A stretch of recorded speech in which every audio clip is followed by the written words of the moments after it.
In between the sumptuous chromaticism of Igor Stravinsky's first ballet, The Firebird, and the sharp edges and primal ostinatos of The Rite of Spring, lies a bright and characterful third ballet that is often slightly overshadowed by its two powerhouse siblings.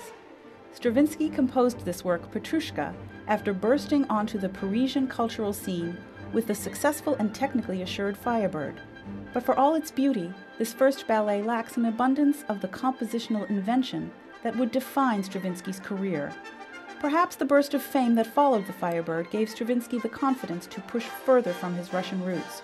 Or perhaps Stravinsky felt liberated by the whimsical nature of Petrushka's plot.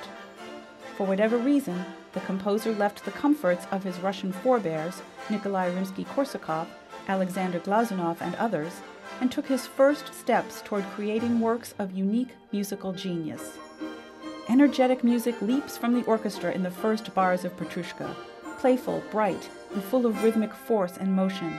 The fantastical plot of the ballet details the introspection, rebellion, destruction, and lastly, sarcastic triumph of the Russian fairground puppet Petrushka. Stravinsky paired this story with equally whimsical music, and the result is a masterpiece that combines a myriad of styles and quotations into a score that balances playfulness and emotional depth.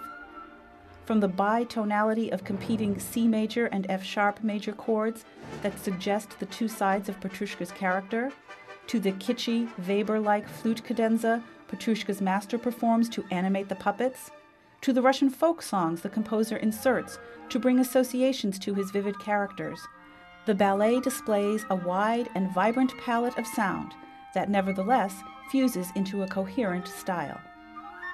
Pierre Monteur, music director of the Boston Symphony Orchestra from 1919 to 1924, conducted the premiere of Petrushka at the Théâtre du Châtelet in Paris on the 13th of June 1911, performed by Diaghilev's Ballets Russes, with choreography by Michel Fokine, scenery and costumes by Alexandre Benoit, and the title role danced by Václav Nijinsky. The public went wild for Petrushka as it had for The Firebird, and Stravinsky's contemporaries in Paris were equally enthusiastic. In a letter he wrote to Stravinsky in 1912, Debussy mentioned being dazzled by the, quote, sonorous magic, end quote, of the conjuring trick scene, where the puppets spring to life, quote, by a spell of which you seem to be the sole inventor, end quote. In 1947, Stravinsky revised the score, reducing its forces and tweaking some of the tempos, articulation, barring, and the like.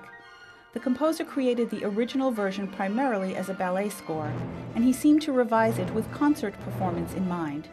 And while the Stravinsky of 1946 approached the ballet with a different spirit than the composer of 1911, both scores remain vital contributions to Stravinsky's oeuvre.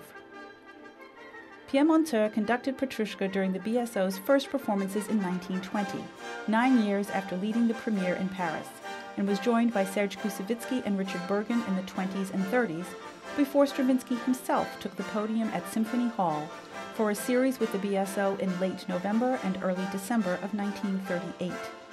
After that, several others, including Leonard Bernstein, Ernest Ansermet, Eleazar de Cavallo, Leopold Stokowski, Erich Leinsdorf, Sarah Caldwell, Charles Dutoit, Dennis Russell Davies, and Bernard Haitink, have led the BSO in performances of the original 1911 score. A smaller group of conductors has championed the 1947 version with the BSO, including Seiji Ozawa, Michael Tilson Thomas, Klaus Tenstedt, Simon Rattle, Charles Dutoit, and David Zinman.